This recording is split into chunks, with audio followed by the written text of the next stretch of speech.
नमस्कार, देश की बात में आपका स्वागत है। मैं हूं अखिलेश शर्मा। लोकसभा चुनाव से ठीक पहले विवादास्पद सीएए और समान नागरिक संहिता को लागू करने की तैयारी है। जहां उत्तराखंड में 5 फरवरी को विधानसभा का विशेष सत्र बुलाकर समान नागरिक संहिता विधेयक पारित किया जाएगा, वहीं केंद्रीय मंत्री शांतनु ठाकुर ने कहा कि अगले एक सप्ताह में पूरे देश में सिटीजन अमेंडमेंट एक्ट यानी सीएए लागू कर दिया जाएगा। आपको बता दें कि वैसे तो सीएए संसद से दिसंबर 2019 में पारित कर दिया गया था, लेकिन तीखे विरोध के कारण इसे अभी तक लागू नहीं किया गया है। इसमें पड़ोसी देशों के हिंदू, सिख, जैन, बौद्ध, पारसी और ईसाई शरणार्थियों को भारत की नागरिकता देने का प्रावधान है। हालांकि टीएमसी प्रमुख और पश्चिम बंगाल की मुख्यमंत्री ममता बनर्जी ने ऐलान किया है कि पश्चिम बंगाल में सीएए किसी भी सूरत में लागू नहीं होने दिया जाएगा। যারা ৭১ সালের পরে এসেছি তাদের আমাদের সিটিজেনশিপ দরকার এই কারণে ভবিষ্যৎ প্রজন্মকে সিকিউর করার জন্য ভবিষ্যৎ প্রজন্ম যেন কখনো ভারতবর্ষ থেকে রোহিঙ্গাদের মতো বেরিয়ে না যায়, তার জন্য বর্তমান বিজেপি সরকার কেন্দ্রে সিএ লাগু করেছে। সিএ লাগু করলে আর কোন সরকারের ক্ষমতা নেই আমাদেরকে যখন খুশি ঘাড় ধাক্কা দিয়ে দেশ থেকে বার করে দেয়।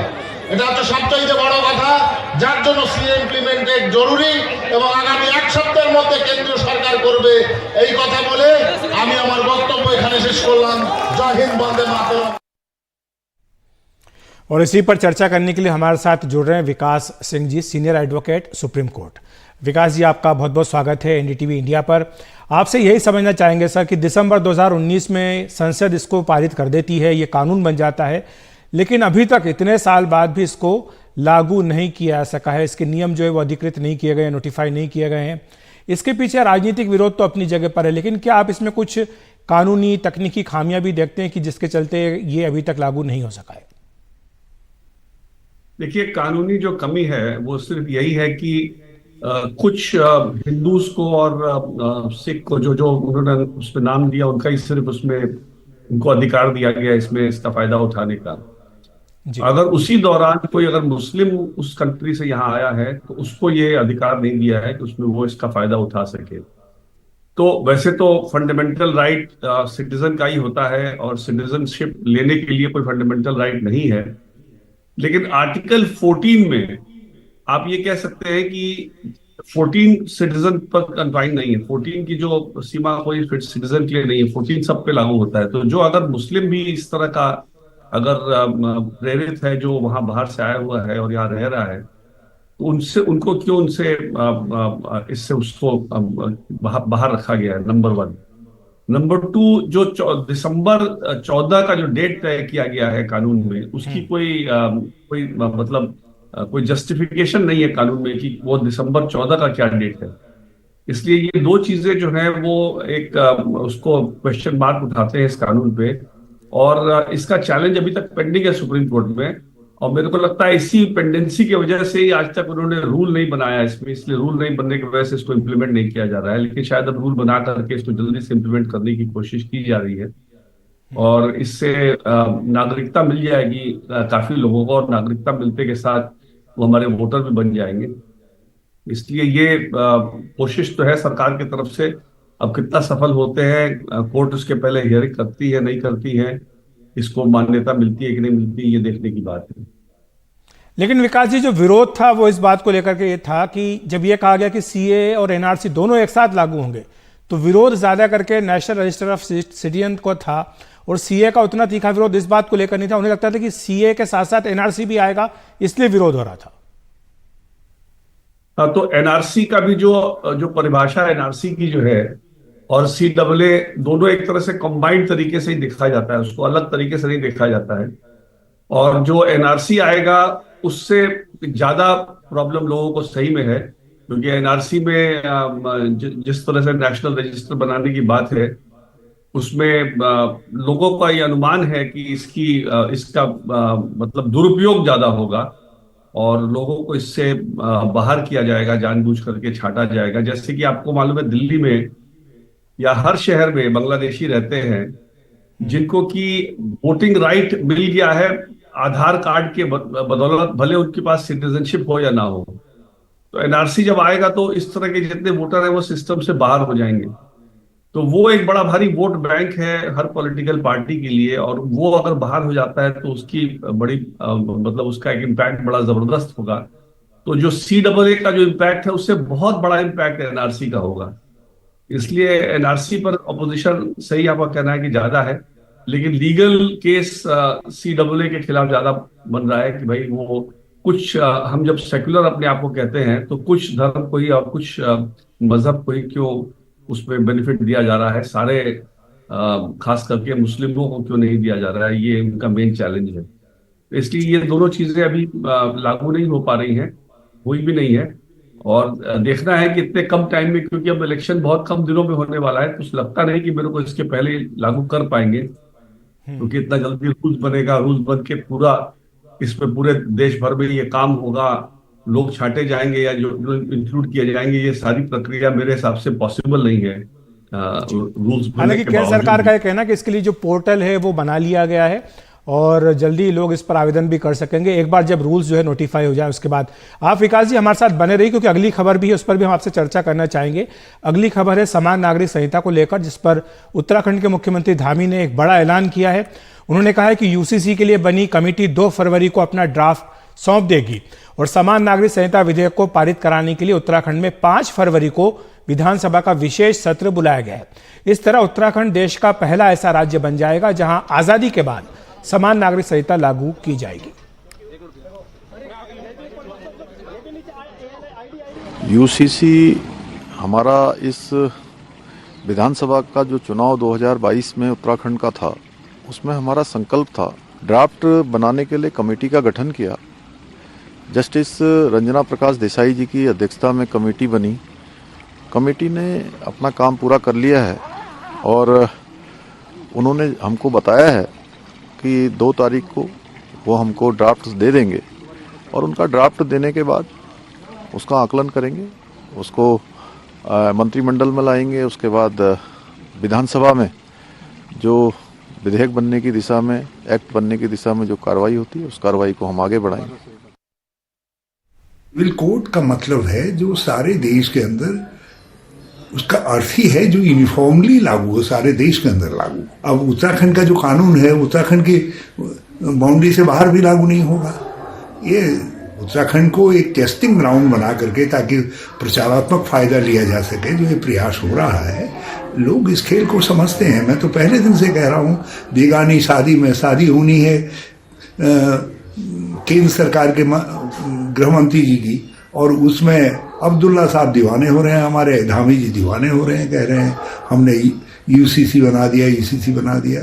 तो कॉमन सिविल कोड की जो भावना है, अलग अलग राज्यों में खंड खंड में थोड़ी कानून बनेगा। आप तो बेसिक कंसेप्ट पर हमला कर रहे हैं उसका जो है। आपको बता दें कि बीजेपी शासित अन्य राज्यों जैसे कि गुजरात और असम ने भी समान नागरिक संहिता लागू करने का ऐलान किया है। असम ने कहा है कि आदिवासियों को इसके दायरे से बाहर रखा जाएगा। आइए देखते हैं कि उत्तराखंड के मसौदे में क्या है, जो कि 5 तारीख को हो सकता है कि कानून बन जाए। लैंगिक समानता की बात इसमें कही गई है। पुश्तैनी संपत्ति में बेटियों को समान अधिकार देने की बात है। शादी, तलाक, विरासत, गोद लेने के लिए समान कानून होंगे। व्यक्तिगत कानूनों में समानता पर फोकस किया गया है। शादी का पंजीयन हो, गुजारा भत्ता दिया जाए, बच्चों का संरक्षण जैसे मुद्दे भी शामिल किए गए हैं। शादी के पारंपरिक धार्मिक रीति रिवाजों में कोई बदलाव करने की बात नहीं है। लिव इन में जो रहते हैं उनको रजिस्ट्रेशन कराना होगा। इसी तरह के कई अन्य भी इसमें प्रावधान किए गए हैं। बहुविवाह के ऊपर रोक है। हमारे साथ बने हुए हैं सर। मैं आपसे जानना चाहता था विकास जी कि ये जो प्रस्ताव दिया गया है उत्तराखंड में, हालांकि समान नागरिक संहिता को लेकर बहुत लंबी बहस इस देश में होती आई है। सुप्रीम कोर्ट, कई हाई कोर्ट भी बार बार कह चुके हैं कि समान नागरिक संहिता होनी चाहिए, और अब उत्तराखंड इसको एक तरह से लागू करने जा रहा है। आप किस तरह से देखते हैं? देखिए, जब हमारा कॉन्स्टिट्यूशन ड्राफ्ट हो रहा था तो कॉन्स्टिट्यूएंट असेंबली के सामने यह मुद्दा उठा था कि यूसीसी को फंडामेंटल राइट बनाया जाए या directive principles of state policy बनाया जाए। 5-4 के वोट से ये डिसाइड हुआ कि नहीं, इसको फंडामेंटल राइट ना बनाया जाए, क्योंकि कुछ लोगों का ये कहना था, जो एक जहां तक मेरे को याद है, एक मुस्लिम मेंबर थे वेस्ट बंगाल के, उन्होंने कहा कि अभी देश हमारा यूनिफॉर्म सिविल कोड के लिए तैयार नहीं है। तो जो लोगों ने वोट भी किया था कि यूसीसी फंडामेंटल राइट ना हो, उन्होंने भी ये जरूर सोचा था कि कभी ना कभी यूसीसी को एक फंडामेंटल राइट भले दायरा दिया ना जाए, लीगल राइट जरूर दिया जाए। जी। यूसीसी का जो जो लोगों के बारे में जो लोगों के बारे में जो गलतफहमियां यूसीसी की, वो सबसे बड़ी ये है कि यूसीसी किसी के धर्म में हस्तक्षेप नहीं करता। आप अपना धर्म अपने तरीके से ही मनाएंगे, जो जो आपके धर्म के एसेंशियल फीचर है वो अपने तरीके से मनाएंगे। यूसीसी का जो प्राइमरी कंसर्न है कि जो भी धर्म मर्द और औरत में फर्क करता है, औरत को समान अधिकार नहीं देता है, लड़कियों का मैरिजेबल एज जैसे हमारे लिए हिंदूज के लिए तय कर दिया गया है 18 साल, दूसरे कम्युनिटी के लिए कोई डेट तय नहीं किया गया है। इनहेरिटेंस की राइट में बराबरी नहीं है। आप देखिए 2005 में हिंदू सक्सेशन एक्ट में लड़की को भी कोपार्सनर बना दिया गया है कानून के द्वारा। जी। तो जो हिंदुओं में सती अबॉलिश हुआ, आज के दिन 2005 में लड़कियों को फुल राइट दिया जा रहा है प्रॉपर्टी में, जैसे लड़कों के पास होता है, उस तरह से बाकी जो धर्म है इस देश में उनको भी प्रोग्रेसिव सोचना पड़ेगा। ये सोचना पड़ेगा कि जो एक औरत है वो मर्द के बराबरी में हम चाहते हैं कि रहे, और उसी तरह से देश प्रगति कर सकता है। अगर हम औरत को बराबरी का दर्जा नहीं देंगे तो हमारी देश कभी भी तरक्की नहीं कर सकता। तो जितनी तरह की समानता है बराबरी में, शाह बानो का केस आपको याद होगा, उसमें 40 साल की शादी के बाद तलाक दे करके अगले ने कहा कि हम मेंटेनेंस भी नहीं देंगे, तो सुप्रीम कोर्ट ने सीआरपीसी को इंटरप्रेट करके कहा कि नहीं, मेंटेनेंस का राइट बनता है शाह बानो का, और बड़ा हंगामा हुआ कि सुप्रीम कोर्ट ने कैसे मुस्लिम में लागू कर दिया। तो सीआरपीसी तो एक न्यूट्रल लॉ है, तो हर जो कौम होता है, हर जो रिलीजियस डिनोमिनेशन होता है, हर जो रिलीजन होता है, उसमें कुछ एसेंशियल्स होते हैं रिलीजन के। जैसे हमारे में हिंदू में जैसे मान लीजिए सप्तपदी है, हमारा जो शादी होती है वो 7 फेरे के बाद होती है, वो एक एसेंशियल फीचर है। लेकिन जो बहुत सी चीजें हैं जैसे इनहेरिटेंस का राइट है, या मैरिज का एज का राइट है, या अगर हम कहें कि सती हमारे में एसेंशियल रिलीजियस हमारा वो माना जाएगा, तो वो कोर्ट कहता है कि नहीं, किसी को आप इस तरह से जला नहीं सकते कि उसका हस्बैंड मर गया। तो इसलिए उसको एक secular feature of her religion में कुछ पोर्शन को अलग करके, बिल्कुल विकास जी, इसको महिला सशक्तिकरण के तौर पर लिया जा रहा है। यही बात कही जा रही है कि इससे महिला सशक्तिकरण होगा, समानता आएगी और ये जो भेदभाव होता है वो दूर हो सकेगा। शुक्रिया आपका विकास जी इस तमाम जानकारी के लिए और चर्चा के लिए हमारे साथ जुड़ने के लिए। बढ़ते हैं अगली खबर की ओर। उत्तराखंड वक्फ बोर्ड ने राज्य के मदरसों में रामायण भी पढ़ाने का फैसला किया है। आने वाले सत्र से मदरसों में एनसीईआरटी का सिलेबस लागू किया जाना है। राज्य में आपको बता दें कि इस समय 419 मदरसे हैं, इनमें से 117 बोर्ड के तहत आते हैं। इनमें संस्कृत भी पढ़ाई जा रही है और रामायण पढ़ाने के लिए मदरसों में अलग से शिक्षक भी रखे जाएंगे।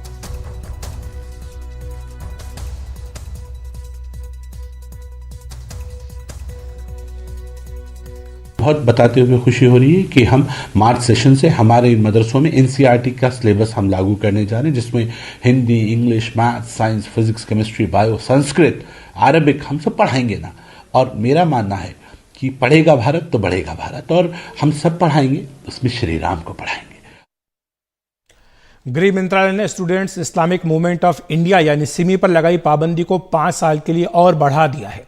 गृह मंत्री अमित शाह ने एक पोस्ट में लिखा कि आतंकवाद के खिलाफ जीरो टॉलरेंस की प्रधानमंत्री नरेंद्र मोदी की नीति के तहत सिमी पर यूएपीए पर के तहत प्रतिबंध 5 और साल के लिए बढ़ाया जा रहा है। सिमी को भारत की संप्रभुता, सुरक्षा और अखंडता को खतरे में डालने के लिए आतंकवादी और शांति तथा सांप्रदायिक सद्भावना को भंग करने वाली गतिविधियों में लिप्त पाया गया है।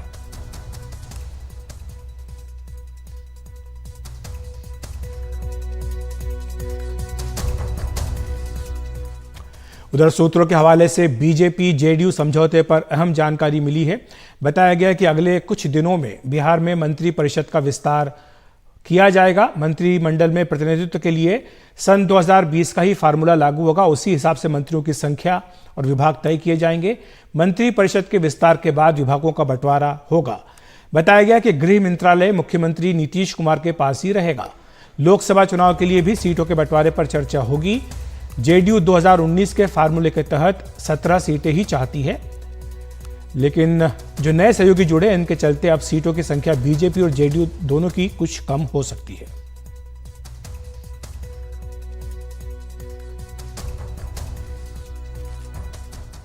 एक ब्रेक ले रहे हैं, ब्रेक के बाद तुरंत हाजिर होते हैं।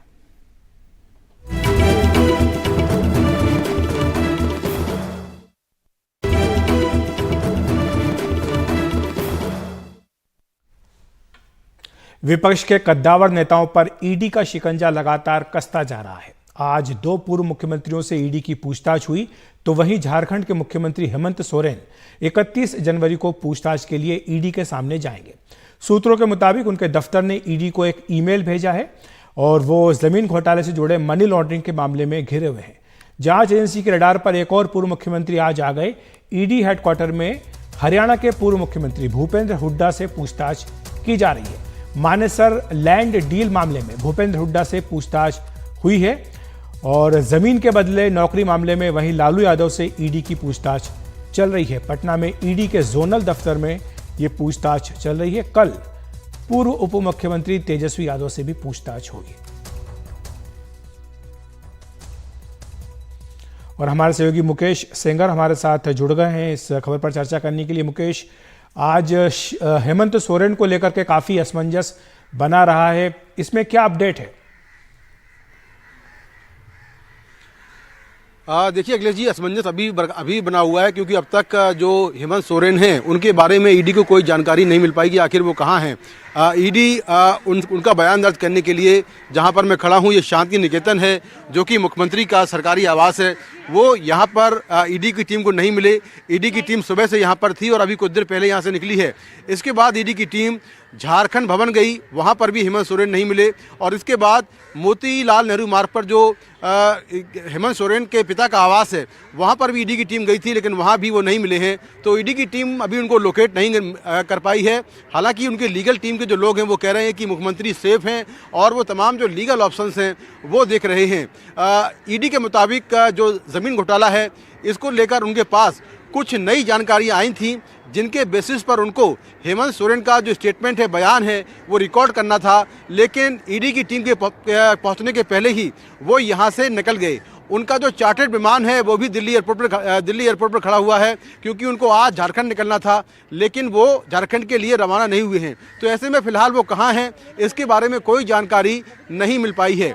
इसके पहले ईडी उनको 8 बार सम्मान कर चुकी थी, लेकिन वो 8वां बार पूछताछ के लिए पेश नहीं हुए थे। बाद में उन्होंने ईडी की टीम को सीएम आवास में बुलाया और फिर ईडी की टीम ने जाकर सीएम आवास में उनसे पूछताछ की थी। लेकिन इसके बाद ईडी ने उनको एक और लेटर लिखा और ये कहा कि 29 जनवरी से 31 जनवरी के बीच वो रांची में ईडी के दफ्तर में पेश हों। लेकिन इसी बीच अचानक ईडी की टीम आज उनके दिल्ली के इस घर में पहुंच गई, क्योंकि ईडी की टीम को यह जानकारी मिली थी कि हेमंत सोरेन दिल्ली में हैं और इसीलिए नई जानकारियां मिलने के बाद उनका बयान दर्ज करना था। लेकिन फिलहाल वो कहां हैं, इसके बारे में कोई जानकारी नहीं मिल पाई है। ये जो घोटाला है, ये करीब 600 करोड़ रुपए का है, जिसमें ये आरोप है कि कुछ सरकारी अफसरों ने मिलकर बिल्डरों को रांची में सरकारी जमीन बेच दी। और इस मामले में ईडी ने अब तक 14 लोग गिरफ्तार किए हैं, जिसमें रांची के पूर्व डीसी छवि रंजन भी शामिल हैं। और आरोप यह है कि यह जमीन जो बेची गई है, इसमें कुछ जमीन हेमंत सोरेन के बहुत करीबी लोग हैं या उनके रिलेटिव हैं, उनको ये ज़मीन बेची गई है। तो इसी मामले में उनका नाम सामने आया था और इसके बाद ईडी लगातार उनको सम्मन कर रही है। उनसे एक बार पूछताछ हुई है और फिलहाल आज ईडी की टीम उनको लगातार तलाश कर रही है, लेकिन वो ईडी के सामने पेश नहीं हुए। हमारे वरिष्ठ सहयोगी मनीष कुमार भी हमारे साथ जुड़ गए फोन लाइन पर पटना से इसी पर चर्चा करने के लिए। मनीष, जेएमएम का क्या पक्ष है? 8 बार ईडी अभी तक सर्व कर चुकी है नोटिस, आज भी 2 बार उनके घर पर गए, उनका पता नहीं लग पा रहा था। अब ये कहा जा रहा है कि 31 तारीख को 1 बजे वो पेश होंगे, तो अभी तक क्यों नहीं पेश हो पाए हैं? इसके पीछे क्या दलील दी जा रही है?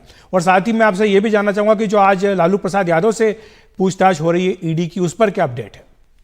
देखिए, जहां तक झारखंड मुक्ति मोर्चा का सवाल है, तो झारखंड मुक्ति मोर्चा के महासचिव सुप्रियो भट्टाचार्य ने अब से कुछ देर पहले, करीब 2 घंटे पहले, उन्होंने एक विस्तृत संवाददाता सम्मेलन रांची में किया था और उन्होंने कहा था कि ईडी के द्वारा जानबूझकर एक सनसनी फैलाई जा रही है। हेमंत सोरेन दिल्ली में ही है, अपने लीगल टीम के साथ में विचार विमर्श कर रहे हैं और ईडी ने पहले ही कहा था कि 29 से 31 तारीख के बीच में उन्हें ईडी के सामने पेश होना है। 7 बार के बाद में, अगर आपको याद हो अखिलेश, तो पिछली बार पिछले ही हफ्ते जो है उनके साथ जो है ईडी ने उनके दफ्तर में जाके पूछताछ की थी, काफी लंबी चौड़ी पूछताछ हुई थी। और आज भी जो ईडी के दफ्तर को, ईडी के अधिकारियों को जो ईमेल किया गया है, उस ईमेल में इस पूरे मामले के बारे में हेमंत सोरेन ने अपना जो स्टैंड है वो फिर से क्लैरिफाई किया है, अपने स्टैंड को साफ किया है। दूसरी बात यह है कि 21 तारीख को यानी कि परसों बुधवार को उन्होंने अपनी ओर से ईडी को कहा है कि आप पूछताछ के लिए एक बार फिर 1 बजे उनके दफ्तर आ जाइए, वो उसके लिए तैयार हैं। ये तो जेएमएम का स्टैंड है या जेएमएम के तरफ से जो ऑफिशियल रूप से जो बयान दिया गया है, मीडिया को ब्रीफ किया गया है, ये है।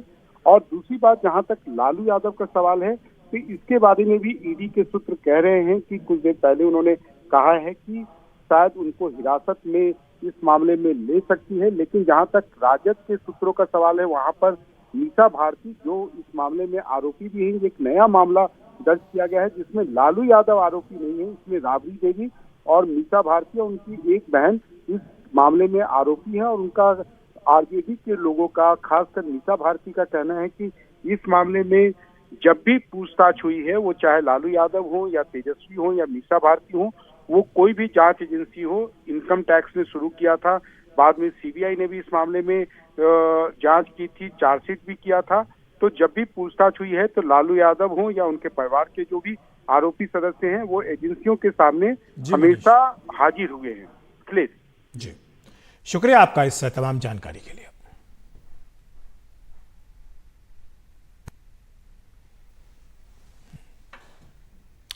अगली खबर पर नजर डाल लेते हैं। मराठा आरक्षण को लेकर शिंदे सरकार की अधिसूचना का विरोध अब सरकार के अंदर से ही होने लगा है। केंद्रीय मंत्री नारायण राणे के अलावा शिंदे सरकार में मंत्री छगन भुजबल ने भी अधिसूचना को रद्द करने की मांग की है। यही नहीं, राज्य भर में ओबीसी समाज ने सरकार के खिलाफ मोर्चा निकालने का भी ऐलान किया है। ओबीसी समाज की घोषणा शिंदे सरकार का नया सिरदर्द बन सकती है। मुंबई से हमारे सहयोगी रौनक की रिपोर्ट। मराठा आरक्षण की अधिसूचना को लेकर अब सरकार के भीतर ही तलवारें खिंच गई है। शिंदे सरकार में मंत्री छगन भुजबल ने कहा है कि ये ओबीसी को नुकसान पहुंचाने वाला काम है। भुजबल ने एनडीटीवी से खास बातचीत में कहा कि इस मुद्दे पर वह आवाज उठाएंगे, भले ही उनको मंत्री पद भी छोड़ना पड़े। अगर हमको मंत्री पद का डर था तो हम इतने खुलेआम से तो नहीं बोलते ना। अब मंत्री पद तो आता है और जाता है, मगर मैं ओबीसी के लिए, पिछड़ों के लिए लड़ रहा हूँ, लड़ के रहूंगा। क्या शायद वो विधायक हो ना हो, मंत्री हो ना हो, हमें कोई चिंता नहीं। मैं 35 साल का ये व्रत मैंने हाथ में लिया, वो मैं नहीं छोड़ूंगा। मेरा आपसे जो करना है वो करे। भुजबल अकेले ही नहीं है जो मराठा आरक्षण के इस ड्राफ्ट का विरोध कर रहे हैं। केंद्रीय मंत्री नारायण राणे और बीजेपी नेता पंकजा मुंडे ने भी सरकार के इस कदम को गलत बताया है। राणे ने एक्स पर लिखा है कि मराठा समाज को ओबीसी के तहत आरक्षण देने के फैसले से मैं असहमत हूँ। इस फैसले से ऐतिहासिक परंपराओं से जुड़े मराठा समाज की छवि को नुकसान होगा और ओबीसी समाज के आरक्षण को भी नुकसान होगा। दरअसल मराठा आंदोलनकर्ता मनोज जरांगे पाटिल ने आंदोलन वापस लेने के लिए शर्त रखी थी कि अगर सरकार अधिसूचना जारी करे कि जिन मराठाओं के पास कुणबी होने के प्रमाण पत्र है, उनके सगे संबंधियों को भी ओबीसी प्रमाण पत्र मिलेगा। उधर सीएम एकनाथ शिंदे ने कहा है कि वो छगन भुजबल की गलतफहमियों को दूर करेंगे। यामध्ये कुठल्याही ओबीसी समाजावर, इतर कुठल्याही समाजावर अन्याय होणार नाही। ओबीसी समाज को आरक्षण का बिल्कुल नुकसान नहीं होगा।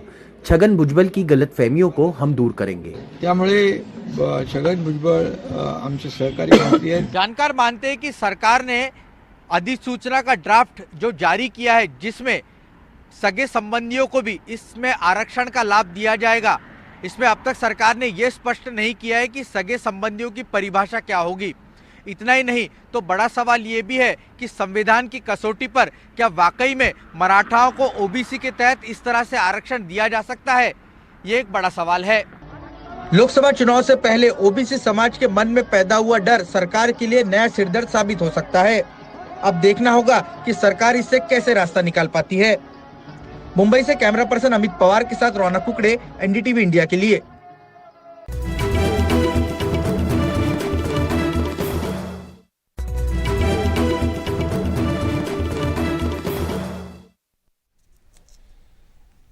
महागठबंधन में बिखराव और उथल पुथल के बीच कांग्रेस नेता राहुल गांधी की भारत जोड़ो न्याय यात्रा आज बिहार पहुंच गई है।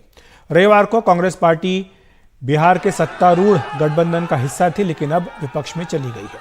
यात्रा ऐसे वक्त बिहार पहुंची है जब बिहार के मुख्यमंत्री नीतीश कुमार ने एक दिन पहले ही फिर से पाला बदलकर बीजेपी का दामन थाम लिया।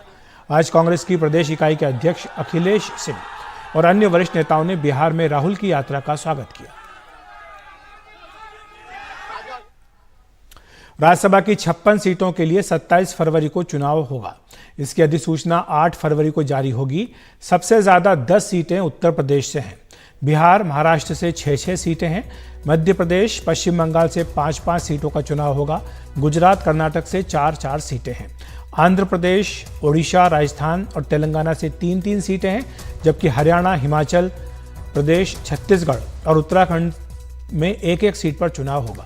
आपको बता दें कि इस बार कई दिग्गज रिटायर हो रहे हैं। इनमें पूर्व प्रधानमंत्री डॉक्टर मनमोहन सिंह, बीजेपी अध्यक्ष जेपी नड्डा और कई केंद्रीय मंत्री भी शामिल हैं। हालांकि चुनाव से राज्यसभा की दलीय तस्वीर बहुत ज्यादा नहीं बदलने वाली है। एनडीए बहुमत से दूर ही रहेगा और कांग्रेस बीजेपी से काफी पीछे नंबर 2 पर रहेगी। वक्त एक ब्रेक का, ब्रेक के बाद तुरंत हाजिर होता है।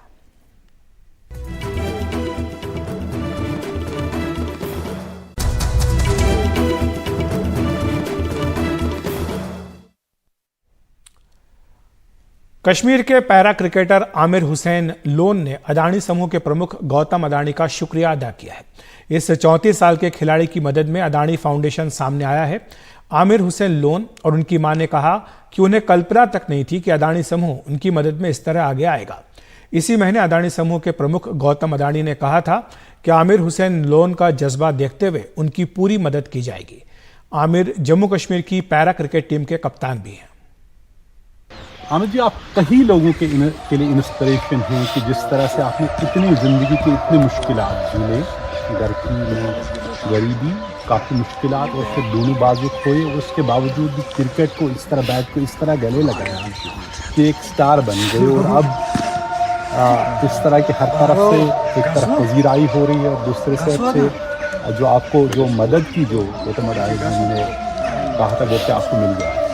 मैं पहले तो थैंक यू कहना चाहता हूँ Shri Gautam Adani sir and doctor Preeti Adani ma'am का बहुत बहुत, and group of Adani foundation का भी बहुत बहुत शुक्रिया कहना चाहता हूँ कि जिन्होंने मुझे हेल्प की, और बल्कि सलाम करना चाहता हूँ। बल्कि दिल की एक ख्वाहिश थी, तमन्ना था कि मैं गौतम अडानी सर के साथ मैं मिलूँ और प्रीति मैम के साथ मिलूं, लेकिन ये सपना ये भी रह गया, क्योंकि दिल चाहता था कि सर के साथ मुलाकात करूं और ये ख्वाब था। तो मैं इंशाल्लाह ख्वाहिश रखता हूं, इंशाल्लाह मैं सर के साथ ज़रूर मिलूं।